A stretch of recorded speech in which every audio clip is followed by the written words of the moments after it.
কেউ যদি ইয়াউমুল জুমাতে সূরা কাহাফ তেলাওয়াত করে তাহলে নবী পাক খুশখবরি দিয়েছেন, সুসংবাদ, যারা সূরা কাহাফ তেলাওয়াত করবে আল্লাহ তাআলা তাদেরকে দাজ্জালের ফিতনার থেকে হেফাজত করবে। আমার এই কথাটা শুনেন নাই মনে হয়? তো শুনছেন তাই বেবলার মতো সুবহানাল্লাহ কইছেন কে মিয়া? দাদারে আদা পড়া দেন, শুনেন নাই ভালো করে, অন্যমনস্ক ছিলেন। আবার শোনেন বলি, যারা শুক্রবারে সূরা কাহাফ পড়বে তাদেরকে আল্লাহ তাআলা দাজ্জালের ফিতনার থেকেও হেফাজত করবেন। এখন ভালো হইল কে? এখন যে কারণে ভালো হইছে সামনের গুলোও যেন ওই কারণ থাকে। দাজ্জালের ফিতনার থেকে বাঁচার দরকার আছে না নাই? বলবেন দাজ্জাল কি আয়া পড়ছে? দাজ্জাল তো আইব কিয়ামতের আগে।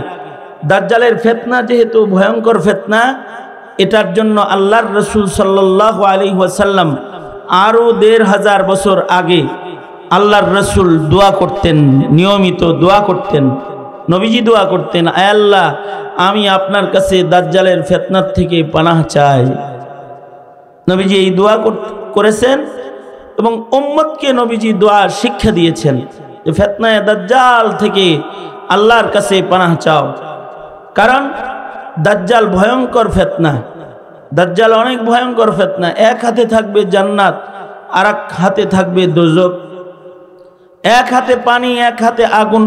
তার কাছ থেকে যে পানি পান করবে সে দোজখে পড়ে যাবে, তার আগুনকে যে ভয় পাবে না, ঈমানের উপরে অটল থাকবে, মানুষ দেখবে সে আগুনে পড়েছে কিন্তু সে আল্লাহর জান্নাতে প্রবেশ করবে। জোরে আওয়াজ করে বলেন সুবহানাল্লাহ। দেখা যাবে যে আগুনে পড়তেছে কিন্তু কই যাইতেছে? কই যাইতেছে? আর দেখা যাইতেছে যে জান্নাতে যাইতেছে, পানি খাইতেছে, যাইব কই? জাহান্নামে। এমনকি দাজ্জাল মানুষকে কতল করবে, কতলের পরে আবার সেই মানুষটাকে জীবিত করবে। এমনকি যাদের আব্বা আম্মার ইন্তেকাল হয়ে গেছে 10 বছর আগে, তাদেরকে গিয়ে বলবে, এই মা বাপ দেহস না, কতদিন হয়েছে রে?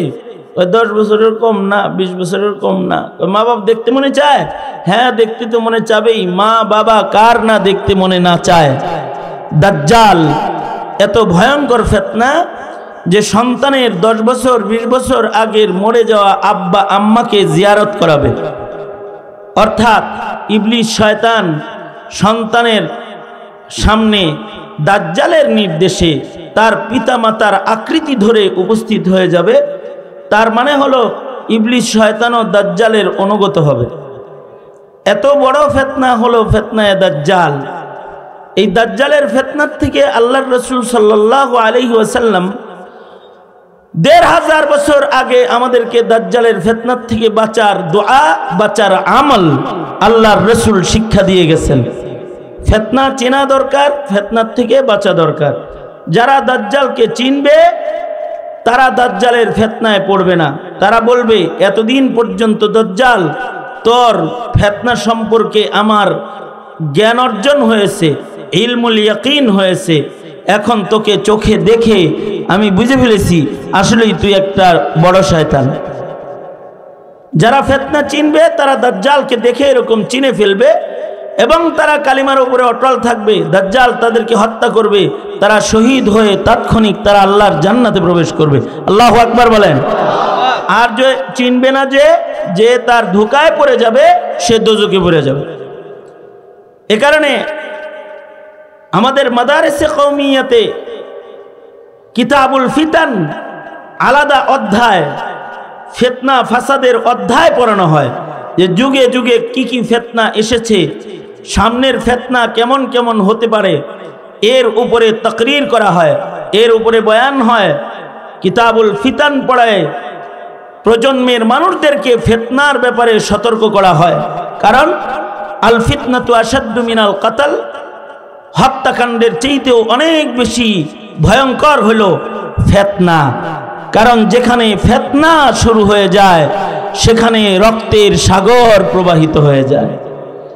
একটা হত্যাকাণ্ড সেখানে হয় না, ফিতনা শুরু হয়ে গেলে বহু মানুষের জান সেখানে শেষ হয়ে যায়, রক্তের স্রোত প্রবাহিত হয়ে যায় যেখানে ফিতনা শুরু হয়ে যায়। এ কারণে আল্লাহর রাসূল সাল্লাল্লাহু আলাইহি ওয়াসাল্লাম আলাদা আরো দোয়া শিখাইছেন। আমার সাথে পড়েন আল্লাহুম্মা, আরো জোরে বলেন আল্লাহুম্মা ইন্না নাউযু বিকা মিনাল ফিতান মা যাহারা মিনহা ওয়া মা বাতান। ইয়া আল্লাহ, আমি আপনার কাছে প্রকাশ্য, গোপনীয়, চেনা যায় না এমন সব ফিতনার থেকে আপনার কাছে পানাহ চাই। আল্লাহুম্মা, জোরে আওয়াজ করে বলেন আল্লাহুম্মা ইন্না নাউযু বিকা মিনাল ফিতান মা যাহারা মিনহা ওয়া মা বাতান। এই ফিতনার থেকে বাঁচার জন্য আল্লাহর রাসূলের কাছে সাহাবায়ে কেরাম দোয়া শিখছেন, সাহাবায়ে কেরাম দোয়া করছেন। কিয়ামত পর্যন্ত মানুষ ফিতনার থেকে বাঁচার দোয়া করবে, কারণ ফিতনায় পড়ে গেলে ঈমান আমল সব নষ্ট হয়ে যায়। ফিতনায় পড়ে গেলে, ফিতনা যারা চিনে না তারা বিপদে পড়ে যায়, তাদের দুনিয়াও বরবাদ হয়ে যায়, আখিরাতও বরবাদ হয়ে যায়। যেমন আওয়ামী লীগ একটা ফিতনার নাম। আওয়ামী লীগ এটা কি? শেখ হাসিনা আর একটা ফিতনার নাম, ফিতনা। যারা চিনে নাই তারা বিপদে পড়ে গেছে। সালমান এফ রহমান দুনিয়ার কত কিছু চিনছে, কিন্তু হাসিনা চিনে নাই, আপাতত জেলখানায় আছে। আওয়ামী লীগকে চিনে নাই, না চিনার কারণে কালামানিক কলা পাতায় শুইছে, জানাজার মানুষ হারাইছে, মুসলমানের কবরস্থানে কবর হারায়া যাওয়ার সম্ভাবনা আছে। যারা ফিতনায় পড়ে ঈমান বরবাদ করে ফেলে তাদেরকে মুসলমানের কবরস্থানে দাফনও হইতে দেওয়া হয় না। ফিতনায় পড়লে সমস্যা আছে, কিন্তু যারা ফিতনা চিনে তারা মরেও অমর হয়ে যায়। যেমন আবু সাঈদ মরে গেছে, কিন্তু ফিতনা চিনা মরছে, এ কারণে তার নাম অমর হয়ে গেছে। মুগ্ধ ফিতনা চিনে জীবন দিয়ে দিয়েছে, ফিতনার কাছে মাথা নত করে নাই, মরে গেছে, কিন্তু জাতিকে মুগ্ধ করে দিয়ে গেছে। কি ঠিক না? ঠিক জোরে আওয়াজ করে বলেন ঠিক না? ফিতনা চিনলেও এবং ফিতনার মোকাবেলা কেউ করলে সে মরে না, সে অমর হয়ে যায়, সে স্মরণীয় হয়ে যায়। তার আলোচনা জমিনের পরে আল্লাহ তাআলা বাকি রেখে দেয়। এ কারণে ফিতনা চিনতে হয়। ফিতনা চিনবে। ফিতনা চিনার একটা আমল হইল, হেই 1.5 ব্যাটারি 1 ব্যাটারি যা আছে তাই, আখবাসুন নাস কাহেগার।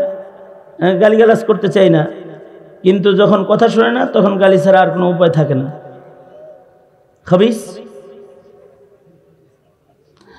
কথা বলতে মানা করতেছি না। বয়ডা কোথাকার বয়ডা, তুই তোর কান কই রেখে আইছিস মাহফিলে? এ বললাম যে কথা বলিস না, এটা শুনোস না কেন? তো ফিতনা চিনতে এবং ফিতনা থেকে বাঁচতে একটা আমল হলো সূরা কাহাফের তিলাওয়াত। কেউ যদি ইয়াউমুল জুমআতে সূরা কাহাফ তিলাওয়াতকারী হয়, আল্লাহ তাআলা তাকে দাজ্জালের ফিতনা থেকেও হেফাজত করবেন। আমাদের বাপ দাদারা বলেছেন শুক্রবারে শুধু নয়, সূরা কাহাফ যদি প্রতিদিন পড়া যায়, কেউ যদি প্রতিদিন একবার সূরা কাহাফ তিলাওয়াত করে, তো আশা করা যায় আল্লাহ তাআলা জমিনের সকল ফিতনা থেকে কাহাফ তিলাওয়াতকারীকে আল্লাহ তাআলা হেফাজত করবে। সূরা কাহাফ তো এক লাইনের কুল হু আল্লাহর সূরা না, অথবা ইন্না আতাইনা না, অথবা সূরাতুল আসরের মতো 3 আয়াতের সূরা না, এটা 12 পৃষ্ঠা। এটা যদি পড়তে হয় তাইলে নুরানি নামাজ শিক্ষা বই দেখা মুসলমানিত্ব ঠিক কইরা সূরা কাহাফের তেলাওয়াতকারী হওয়া জীবনেও সম্ভব না। নুরানি নামাজ শিক্ষা বইয়ের মুসলমানই সে শিখছে, এই ছাড়া তার আর কোনো ধন নাই। তো তার ফিতনা চিনার যোগ্যতা তার হয় না। প্রকাশ্য ফিতনাকেও সে চিনে না। যেমন রিমান্ডে আমাকে এক পুলিশ, মগা পুলিশ একটা আছে, সেটা জিজ্ঞাসা আমারে, হুজুর কাদিয়ানীদের সাথে একটু মিলমিশ করে চলা যায় না?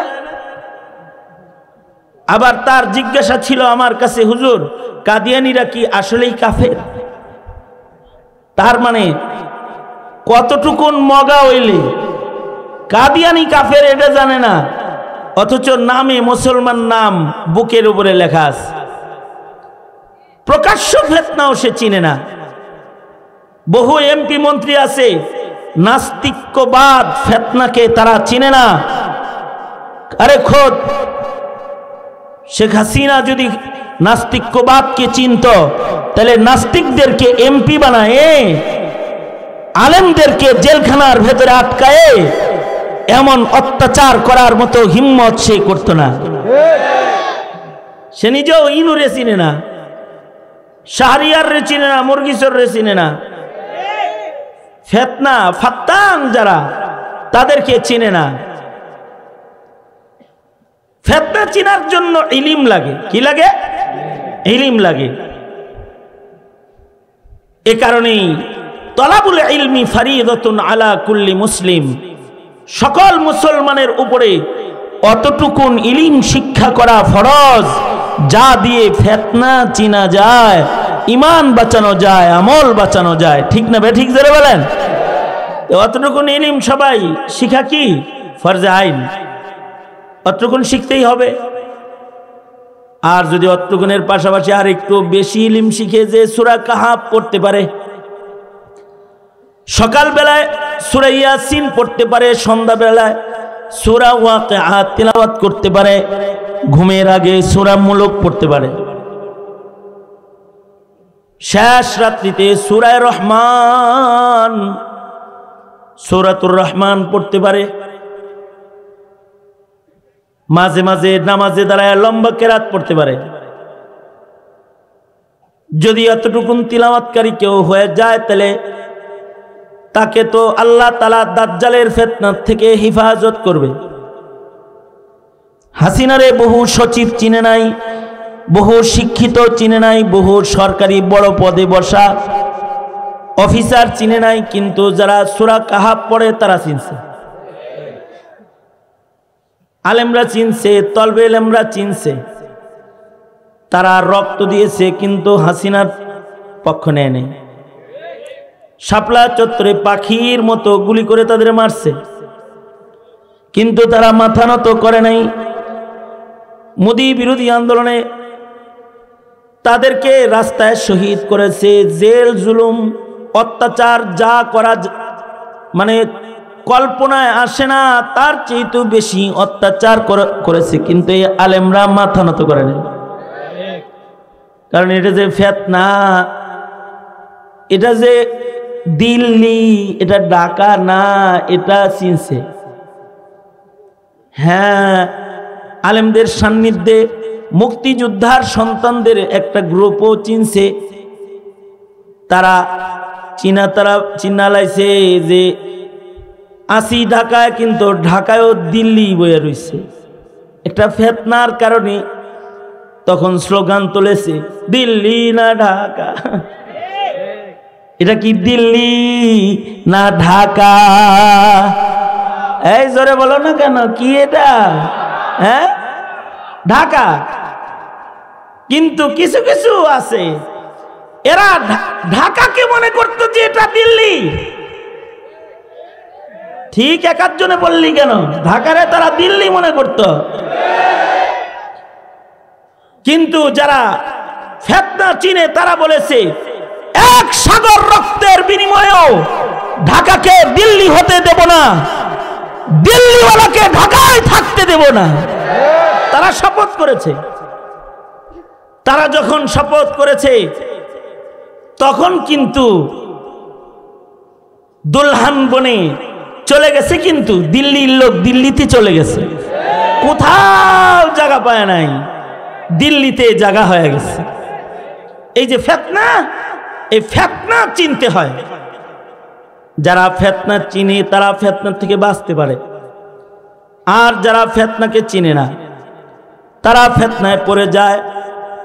ফিতনার থেকে বাঁচার একটা গুরুত্বপূর্ণ আমল হলো সূরা কাহাফের তিলাওয়াত। সুতরাং নিজের সন্তানদেরকে এই পরিমাণ কোরআনে কারীম তালিম প্রদান করা অভিভাবকদের দায়িত্ব, যাতে করে প্রত্যেকটা সন্তান ফিতনার জমানায় সূরা কাহাফ পড়তে পারে এবং তারা ফিতনার থেকে বাঁচতে পারে। কিন্তু আমরা যতটা কোরআনের শিক্ষা সম্পর্কে গাফেল, 16টা বছর হয়ে গেছে আমাদের মক্তবগুলা বন্ধ হয়ে গেছে। কেজি স্কুল চালু হয়েছে, কিন্ডারগার্টেন চালু হয়েছে, আমাদের সন্তানরা সূরা কাহাফ দূরের কথা কালেমাও যে পারে না তাও আমরা বুঝি না। আমরা ভাবি না তারা যে সূরা ফাতিহাও পারে না, তারা তাশাহুদ পারে না, দোয়া মাসুরা পারে না, দুরূদ শরীফ পারে না, কখনো এটা আমাদের ভাবনায় আসে না। এমন মুসলিম অভিভাবকত্ব কিন্তু অকল্যাণের। এমন অভিভাবক যারা হয় তাদের খানদান নষ্ট হয়ে যায়, তাদের খানদানের মধ্যে তখন মুসলিম তালাশ করে পাওয়া যায় না। খানদানের ভিতরে নাস্তিকতার ছড়াছড়ি আসে, কাদিয়ানি ঢুকে যায় খানদানে, খানদানের ভেতরে ইহুদ নাসারার অনুসারী ঢুকে যায়, মুসলিম পাওয়া মুশকিল। এখন নিজের খানদানকে বাঁচাইতে, নিজের প্রজন্মকে ফিতনা চিনাইতে কোরআন পড়াইতে হবে। কি পড়াইতে হবে? জোরে আওয়াজ করে বলেন, সবাই মিলে আওয়াজ করে বলেন, কি পড়াইতে হবে? কোরআন। কতটুকুন পড়াইতে হবে? যতটুকুন পড়লে সূরা কাহাফও সে তিলাওয়াত করতে পারে। এটা করবেন কারা কারা? ছেলেদেরকে এতটুকুন কোরআন মজিদ পড়াইবেন যেন সূরা কাহাফ পড়তে পারে ভালো করে প্রতি শুক্র। ভালো করে ওয়াদা কর। নওজোয়ানরা বেশি, বিয়ে করস নাই অনেকেই, ঠিক না? কারা কারা বিয়ে করস নাই হাত তোল। বিয়ে ছাড়া কারা কারা হাত তোল। বিয়ে করস নাই কে কে? তারা হাত তোল, 2 হাত তোল। এই সব বিয়ে ছাড়া। আল্লাহ এদের ভালো নেককার টুকটুকা একটা বউ দিও, দোয়া করে দিলাম, ঠিক আছে? এটা আওয়াজ আমিন বেজরে কইছে না? আবার দোয়া করি, আল্লাহ তোমাদের যেন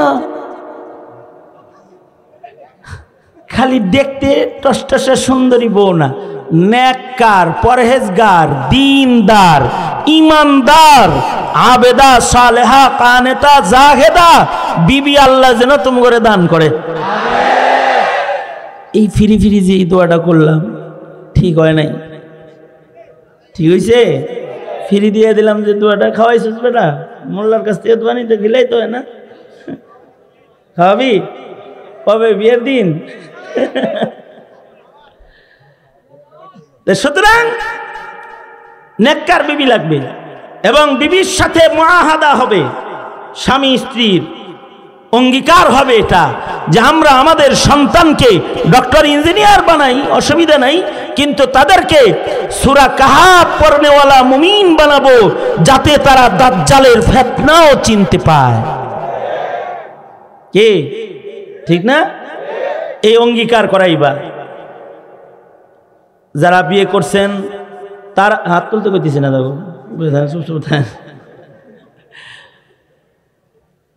যারা বিয়ে করছেন তারা তাদের বিবিকে বলবেন, আসো আমরা স্বামী স্ত্রী মিলে আমাদের ঘর বাঁচাই, আমাদের সন্তানকে কোরআন পড়নেওয়ালা বানাই, সূরা কাহাফ পড়নেওয়ালা বানাই, সূরা ইয়াসিন পড়নেওয়ালা বানাই। যদি বিশুদ্ধ কোরআনে কারীম তিলাওয়াত যদি সন্তান জানে, এই সন্তানগুলা ফিতনা মুক্ত থাকবে, এই সন্তানগুলা ঈমান চিনবে, ইসলাম চিনবে, দ্বীন চিনবে। মনে করো কি বাংলাদেশে বুঝি দ্বীন চিনা, ইসলাম চিনা, তাওহীদ চিনা, হক হক্কানিয়াত চিনা, স্বাধীনতার পক্ষের শক্তি বিপক্ষের শক্তি চিনার মানুষ নাই? এই কথা বলে না কেন? নাই নাই নাই নাই আছে যে, এটা তো 5 তারিখেই টের পাওয়া গেছে। 5 তারিখ যেদিন বুবু না খেয়ে মন খারাপ করে উড়াল দিয়ে চলে গেল, ওই সময় টের পাওয়া গেছে যে ইমান চিনার লোক বাংলাদেশে কি পরিমাণ আছে। আরো আশ্চর্য বিষয়, খুশি হয় এবং আগামীর খেলাফতে রাশেদার যুগের নকল খেলাফত আলা মিনহাজিন নবুওয়ার স্বপ্ন তখন দেখতে পাই আমরা, যখন দেখি তাকায়া যে দেশটাকে মূর্তিমুক্ত করতে কোনো মোল্লা লাগলো না। এটা যখন চিন্তা করি তখন সাহস পাই এবং খুশি হই, আনন্দিত হই এবং কদম সামনে বাড়াতে অনেক সাহস, অনেক বেশি আনন্দ উৎসাহ হৃদয়ের ভেতরে জায়গা পায় যখন মুসলিম যুবকদের ঈমান দীপ্ত উত্থানটা আমাদের চোখের সামনে ভেসে ওঠে। যেমন উদাহরণস্বরূপ 5 তারিখে বুবুজান চলে গেলেন, 6 তারিখ সন্ধ্যার আগে 24 ঘন্টার ভেতরে টোটাল বাংলাদেশে যত ভাস্কর্য দাঁড়ায় ছিল সব শুয়ে পড়ল, দাফন হয়ে গেল, সব ভেঙে গেল। এমনকি কিছুদিন আগে গোপালগঞ্জে গেলাম, ওখানে শেখ সাহেব জেলা দরজায় দাঁড়িয়ে সালাম দিতেন সবসময়। ওখানে দুই পাশে শেখ সাহেব এরকম আছে, সালাম, সুস্বাগতম গোপালগঞ্জ, আসুন, সালাম দিতেন। সেদিন গেলাম গোপালগঞ্জ, দেখলাম শেখ সাহেবের মাথা নাই। মানে এই গোপালগঞ্জে ঢোকার যে মেন ফটক, এখানে শেখ মুজিবুর রহমান তো আছে কিন্তু ওনার মাথাটা নাই। এখন কথা হলো কে ভাঙলো এই মাথা? অথবা সারা বাংলাদেশের মূর্তিগুলাকে কে শোয়া দিল? এই মূর্তিগুলা তো মামুনুল হক ভেঙ্গে তারপরে ওগুলোকে বুড়িগঙ্গায় ফেলে নাই। আরে বুড়িগঙ্গা পর্যন্ত যাওয়ারই তো টাইম পায় নাই। অথবা পীর সাহেব চরমনাই ফয়জুল করিম, রেজাউল করিম সাহেব এই মূর্তি ভাঙে নাই। অথবা হেফাজতে ইসলাম বাংলাদেশের আমির মুহিবুল্লাহ বাবুনগরেও ভাঙে নাই, তাদের কর্মীরা কেউ ভাঙলো না, হেফাজতের কর্মীরাও ভাঙে নাই। কোন মাদ্রাসার মুহতামিম, কোন মসজিদের ইমাম অথবা কোন মাদ্রাসার ছাত্ররা এই মূর্তির গায়ে টোকাও দেয় নাই, টাচ করে নাই। কিন্তু 24 ঘন্টার ভেতরে সব মূর্তি শুয়ে পড়ছে। তার মানে হলো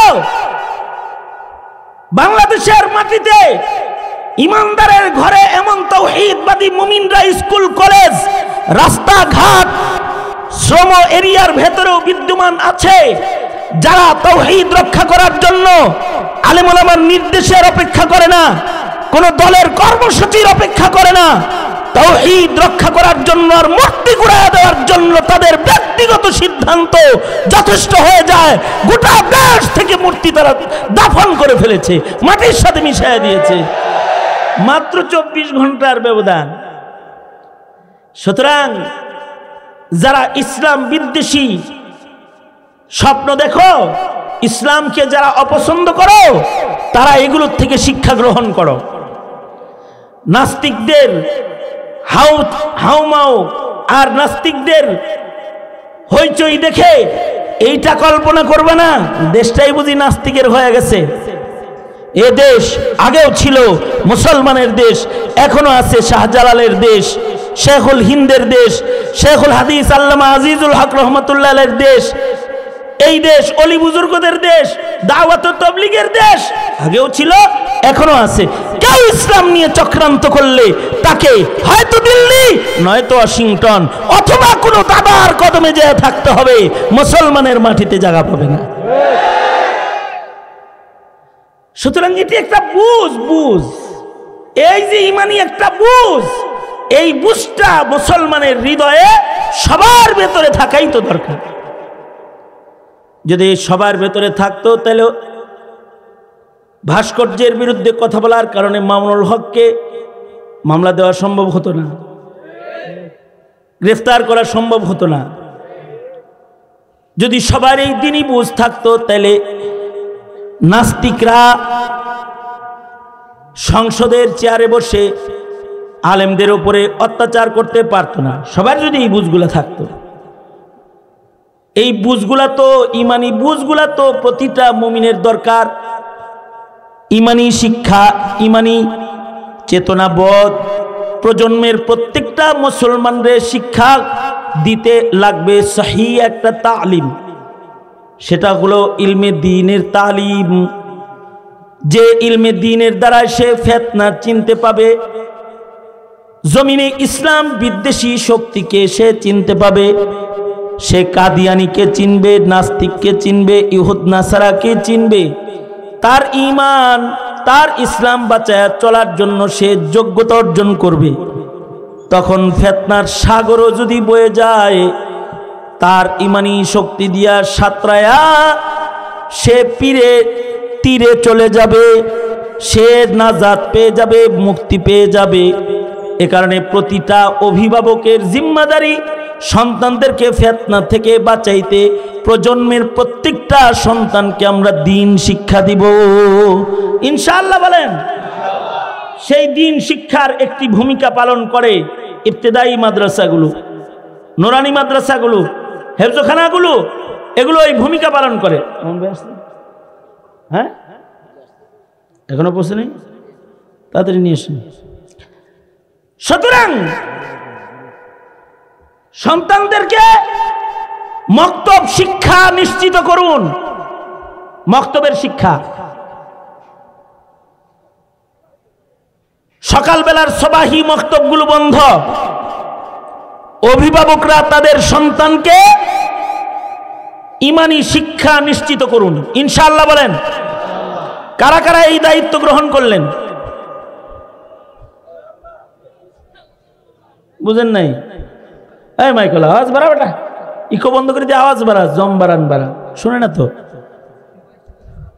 হ্যাঁ, দোনো হাত তোলেন, বলেন ইয়া আল্লাহ, ওয়াদা করিতেছি আমরা আমাদের বাচ্চাদেরকে কোরআন শিক্ষা দেওয়ার বিষয়ে নিশ্চয়তা আনব ইনশাআল্লাহ। ভালো করে কথা করেন, আবার হাত নামা, একেবারে মার দিব ধরে। হ্যাঁ, এটা তো বাচ্চাদের বিষয় গেল। আর বুড়াদের বিষয়, বুড়াদের বিষয়, যুবকদের বিষয়, যুবকদের বিষয়ে তবলিগে যাও, কমাস কম ফিতনা চিনতে পারবা।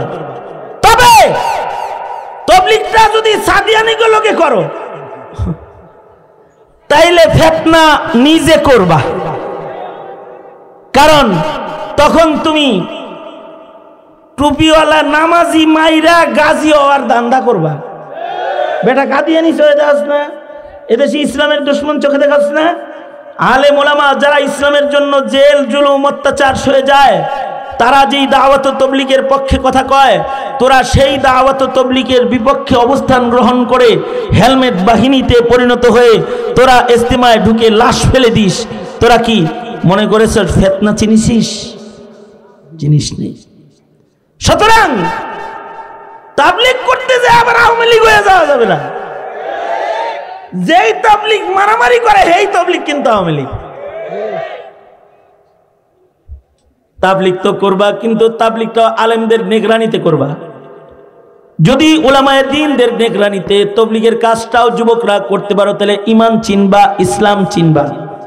ন্যূনতম জরুরি মাসাইল একটা চিল্লা দিলে ঠিক হবে। 2 রাকাত নামাজ পড়ার আদত, সুন্দরভাবে নামাজের মাসাইলগুলো হক আদায় করে পড়ার আদত হবে।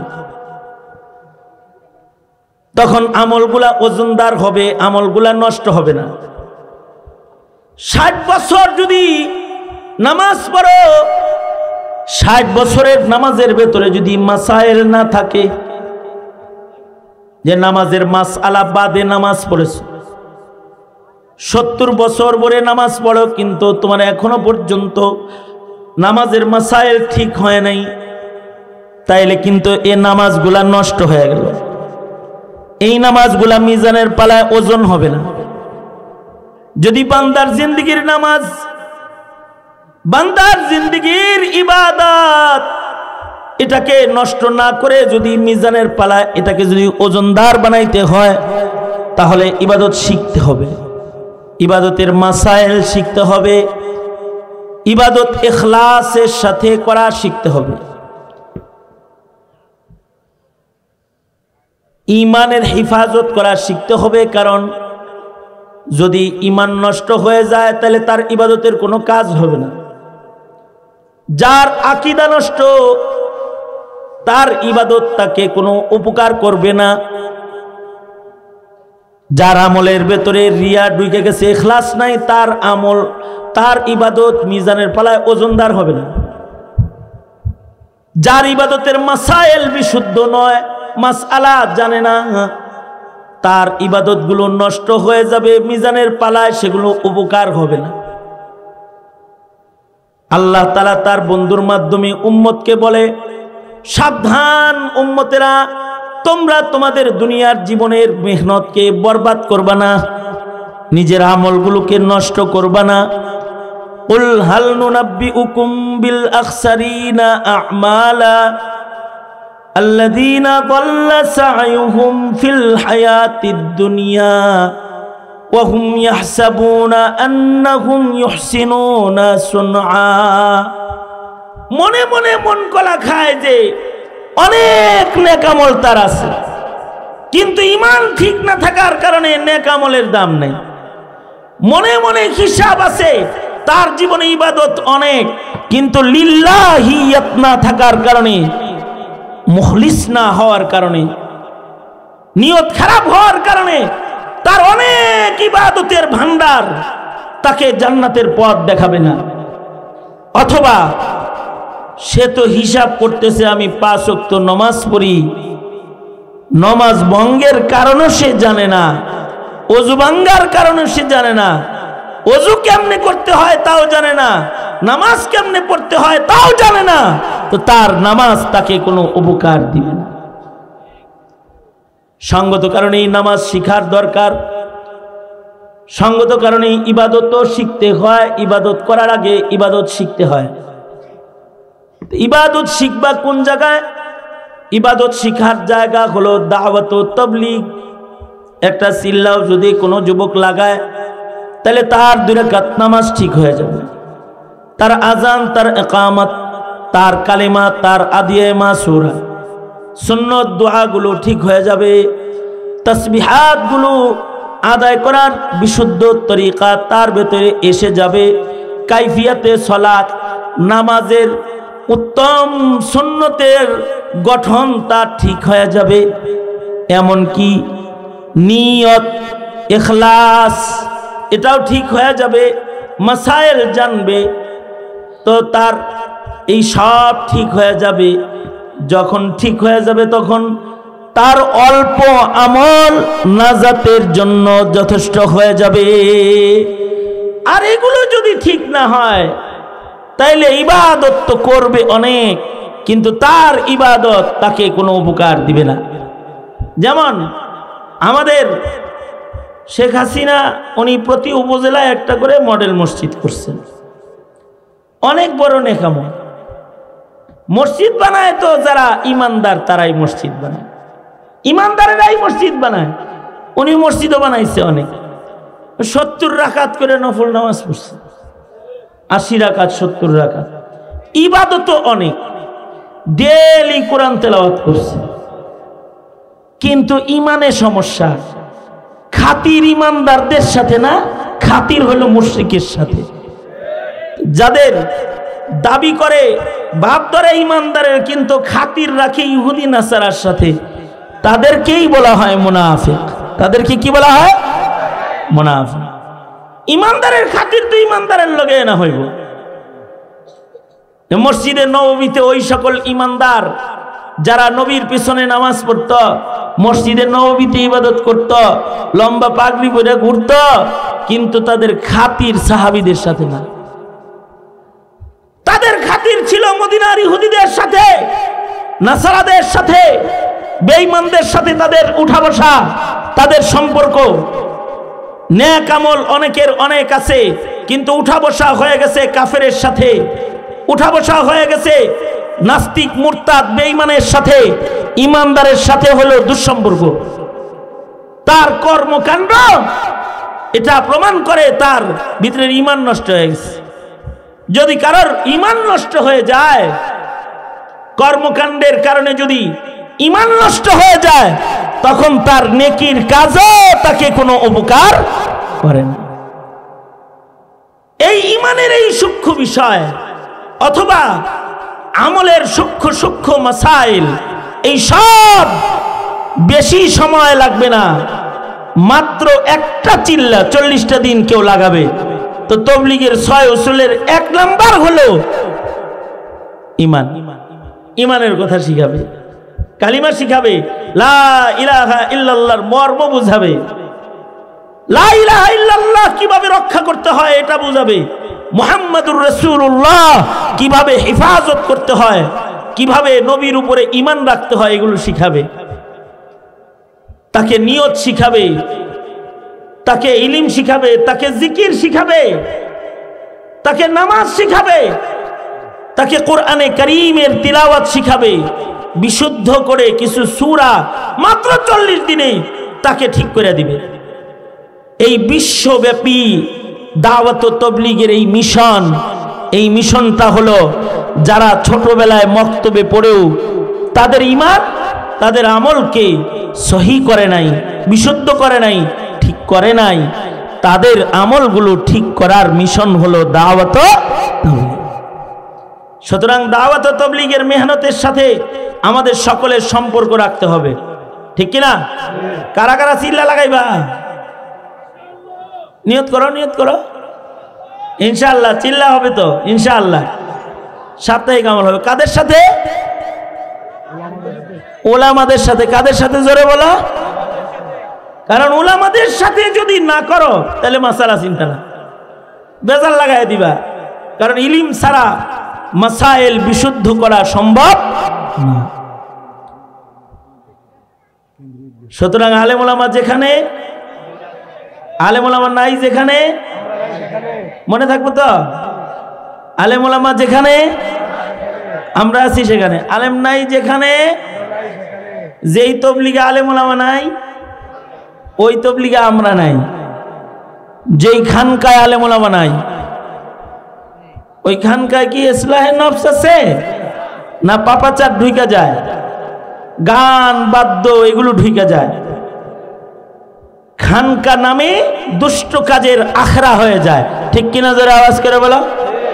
আছে না এমন অনেক খানকা যে পীর মুরিদি আত্মশুদ্ধির এলান দেয়, এলানটা হয়, ঘোষণাটা হয় যে আমরা আত্মশুদ্ধি করি, পীর মুরিদি করি, মানুষের হৃদয় ঠিক করি, মানুষের হৃদয় জারু দেই। এইটা করতে গিয়ে সবাই রে ঢোলের বাড়ি শোনায়, সবাই রে গান শোনায়, জারি গান শোনায়, বাদ্যযন্ত্রের আওয়াজ তাদেরকে শোনানে অভ্যস্ত বানায় ফেলায়। জিকির তো নাই, আল্লাহ পাওয়ার ফিকির তো নাই, বরঞ্চ আখিরাত থেকে গাফেল হয়ে যায়, আখিরাত থেকে বিমুখ হয়ে যায়। এই যে যারা আখিরাত থেকে বিমুখ হয়ে যায়, যেই সকল খানকায় গিয়ে ওই খানকাগুলোর মূল সমস্যা হলো ওই খানকার সাথে উম্মতের আলেমদের সম্পর্ক নাই। খিচুড়ির সম্পর্ক আছে, গরু ছাগলের সম্পর্ক আছে, কিন্তু আলেমের সম্পর্ক নেই।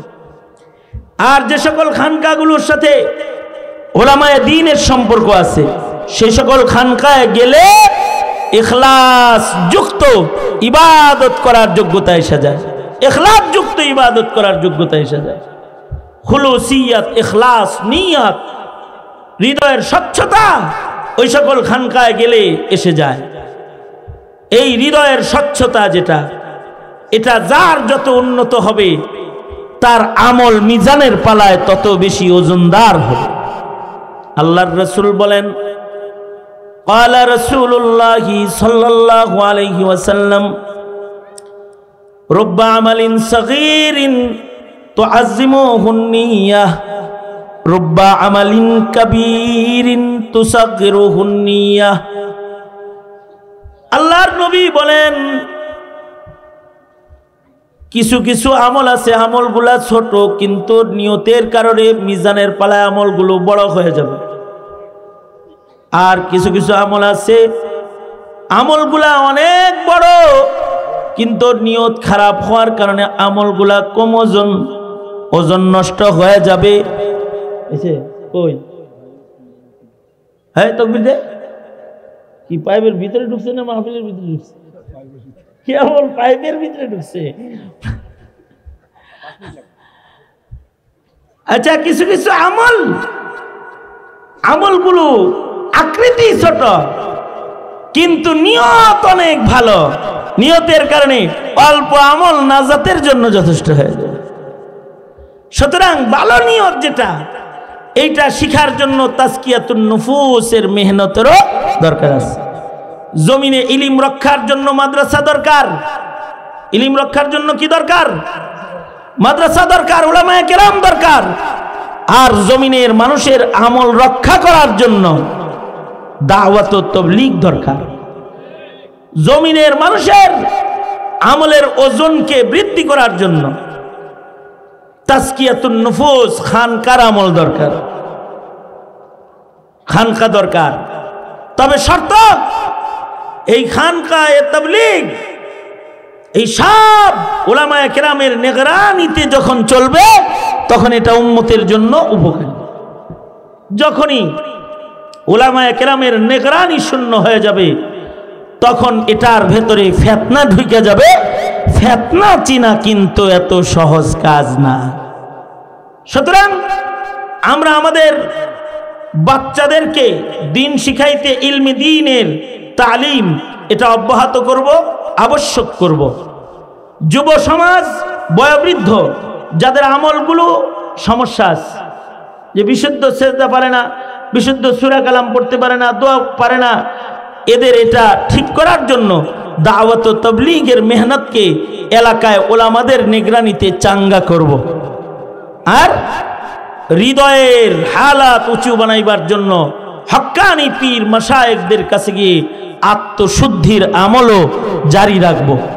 এই সব দ্বীনের শোবা আল্লাহ তাআলা আমাদের সবাইকে দ্বীনের এই শোবাগুলোর কদর করার তৌফিক দান করুন, আমিন।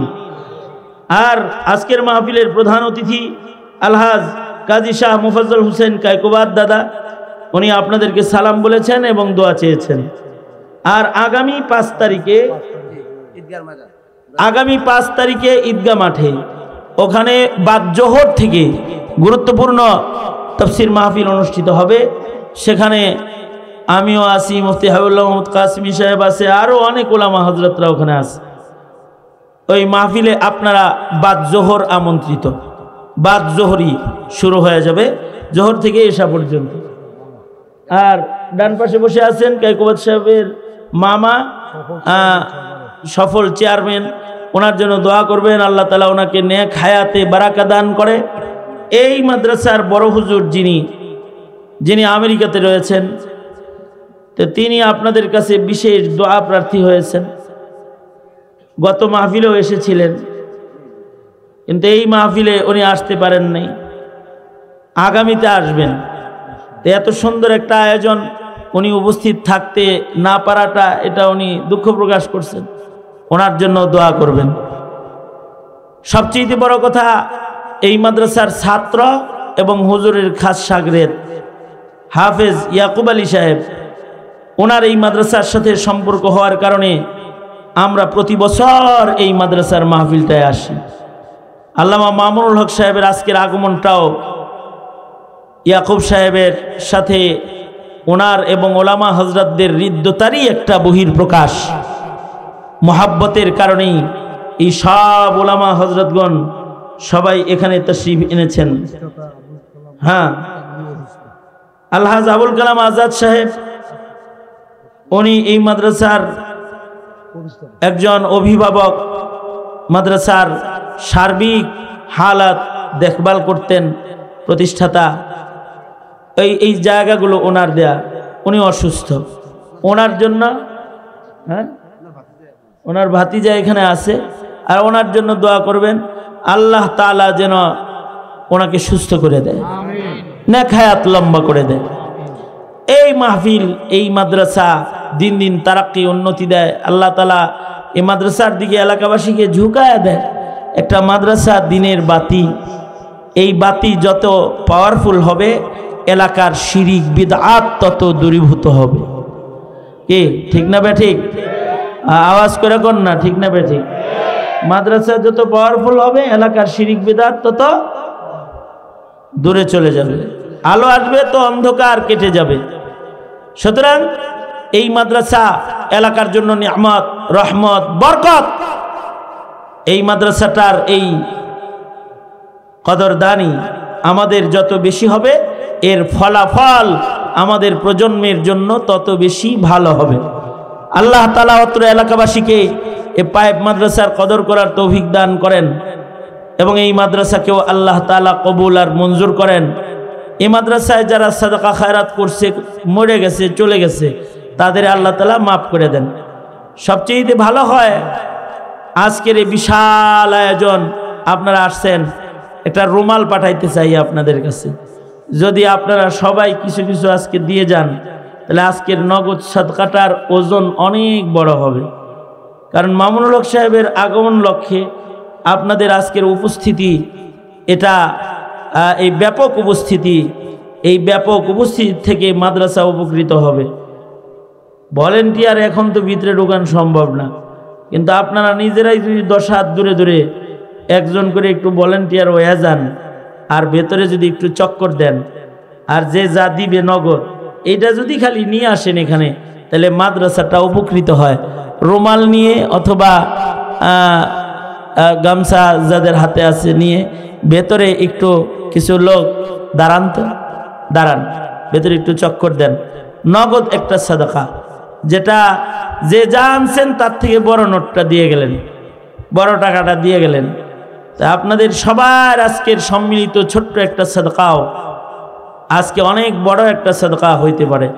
1500 এভাবে করে যারা 2000 5000 দিবেন, তারা 2-4 মিনিটের ভেতরে যারা নিয়ত করছেন যে বার্ষিক মাহফিলে তারা দেন, তারা মেহেরবানি করে স্টেজে দিয়ে দেন। মামুনুল হক সাহেব চলে আসছেন, এখনই স্টেজে চলে আসবেন, এখনই স্টেজে আসবেন।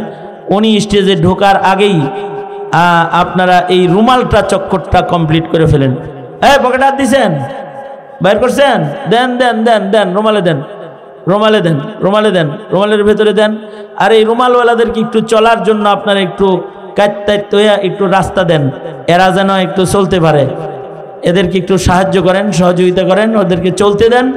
আর যারা সাদাকার নিয়ত করেছেন আপনারা এই রুমালের ভেতরে দেন, সাদাকা করেন। আল্লাহ তাআলা সবার সাদাকা কবুল করেন।